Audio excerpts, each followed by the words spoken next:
Okay, तो हमें plant kingdom के अंदर किन किन चीज़ों को रखना है और प्लांट किंगडम के अंदर जो ऑर्गेनिजम्स आते हैं उनके क्या करेक्टर फीचर्स होते हैं जो हर सभी में हमको देखने को मिलेंगे। सबसे पहला फीचर ये है कि सारे के सारे मल्टी सेलुलर्स होते हैं।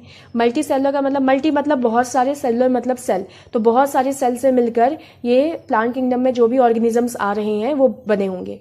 दूसरा क्या बोला है, यूकैरियोट्स। यू मतलब ट्रू, कैरियो मतलब न्यूक्लियस, यानी कि सभी के पास ट्रू न्यूक्लियस होगा। ट्रू न्यूक्लियस का मतलब ये है कि उनका जो न्यूक्लियस होगा वो वेल डेवलप्ड होगा, चारों तरफ से न्यूक्लियर मेम्ब्रेन से कवर्ड होगा, तो उसको हम बोलेंगे यूकैरियोट्स होंगे। और बात भी सही है क्योंकि अगर ये मल्टी सेलुलर है यानी कि बहुत सारे सेल से मिलकर बना हुआ है, यानी कि जो बहुत सारे सेल्स हैं वो तो एक सेल से ही ओरिजिनेट हुए होंगे, है ना। और जो स्टार्टिंग का एक सेल है वही उसके अंदर कैरेक्टर आ सकता था कि या तो प्रोकैरियोटिक बनता या यूकैरियोटिक बनता। जब बहुत सारे सेल्स आपस में मिल चुके हैं यानी कि उन्होंने इवोल्यूशन दिखा दिया है, यानी कि वो अब जो भी बनेंगे वो यूकैरियोट्स होंगे, प्रोकैरियोट्स की कैटेगरी में उसको नहीं रखा जाएगा। ओके, उसके अलावा और कौन से फीचर्स देखने को मिलेंगे, जैसे कि प्लास्टिड। प्लास्टिड क्या होता है? प्लास्टिड तुम्हारे पास ऐसा कोई स्ट्रक्चर जिसके पास दो मेम्ब्रेन होती है, यानी कि प्लास्टिक डबल मेम्ब्रेन्ड स्ट्रक्चर होता है। ठीक है, अब यहाँ पर क्या है कि प्लास्टिक 3 टाइप के हमारे पास प्रेजेंट होते हैं। एक होता है ल्यूकोप्लास्ट, एक होता है क्रोमोप्लास्ट और एक होता है क्लोरोप्लास्ट। ठीक है, अब यहाँ पे हमको ये दिखाई देता है कि ये फोटोसिंथेटिक पिगमेंट कैरी करते हैं, मतलब ग्रीन कलर के दिखाई देते हैं, या उसके अलावा और कलर्स भी हो सकते हैं, लेकिन अभी हमें ये ध्यान रखना है कि फोटोसिंथेटिक पिगमेंट्स होते हैं।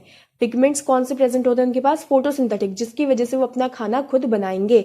और ऐसे पिगमेंट्स को कैरी करने वाले प्लास्टिड को बोला जाता है क्लोरोप्लास्ट, यानी कि इनके पास कौन सा प्लास्टिड होगा? क्लोरोप्लास्ट प्रेजेंट होगा। और जो लोग अपना खाना खुद बनाते हैं फोटोसिंथेसिस प्रोसेस के थ्रू, उनको हम क्या बोलते हैं? ऑटोट्रॉपिक, यानी कि यहाँ पे जो भी ये ऑर्गेनिजम्स आएंगे वो सारे ऑटोट्रॉपिक्स होंगे।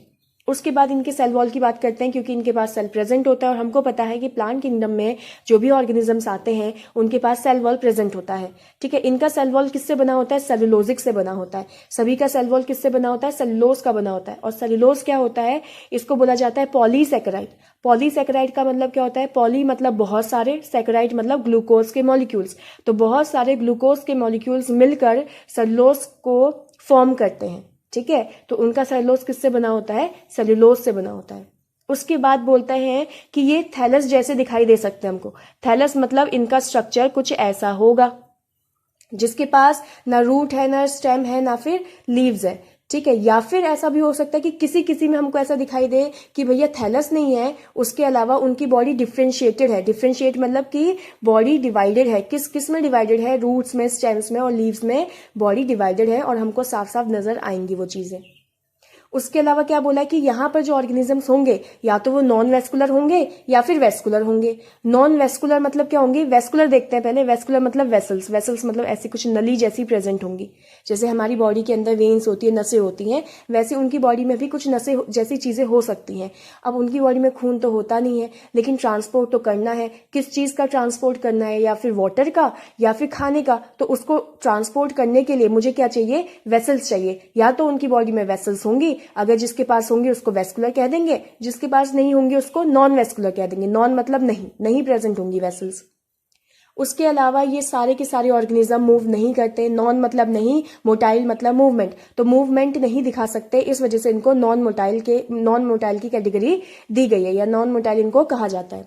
उसके अलावा और क्या कॉमन कैरेक्टर दिखता है कि इनके लाइफ में 2 स्टेजेस देखने को मिलती है। इनकी पूरी लाइफ साइकिल में 2 स्टेजेस देखने को मिलती है। एक होता है हैप्लॉइड स्टेज, एक होता है डिप्लॉइड स्टेज। हैप्लॉइड को हमेशा गैमेटोफाइट कहेंगे। गैमेट हमारा क्या होता है? हमेशा हैप्लॉइड होता है, तो हैप्लॉइड को क्या बोलेंगे? गैमेटोफाइट। और दूसरा क्या बच गया? स्पोरोफाइट। और ये दोनों जो हैप्लॉइड और डिप्लॉइड है, ये दोनों स्टेजेस अल्टरनेट वे में आती हैं। यानी कि अगर किसी की स्टेज यहां से शुरू हुई है तो अगली स्टेज ये आएगी, और उसके बाद फिर दोबारा से ये वाली स्टेज देखने को मिलेगी। तो यहाँ से जो जनरेशन्स हैं, इसको हम ये बोलते हैं कि ये अल्टरनेशन ऑफ जनरेशन शो करते हैं। अब ये क्या है, थोड़ी देर के बाद हम फिर और डिस्कस करेंगे इस चैप्टर के अंदर।